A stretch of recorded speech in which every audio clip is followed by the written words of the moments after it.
Hey guys, who's hungry? We're at the station, which has Neshaminy Brewing Company, Manhattan Bagel, and a bunch of other stuff. Nina's ice cream and waffles. There's a taco place. There's a cheeseburger, hot dog, cheesesteak place, and then there's a pizza place. So check it out. This is the steak taco and chips and guac from Taqueria Loxacali, maybe?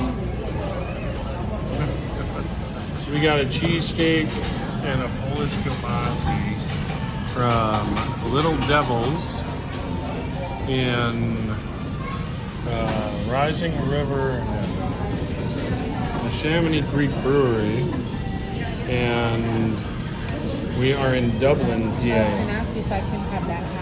I like the guacamole and the chips, and my taco was really good, and it's gone. Holy cannoli, add vanilla ice cream. Holy cannoli with vanilla ice cream from Nina's Waffles at the station, which is Neshaminy Creek.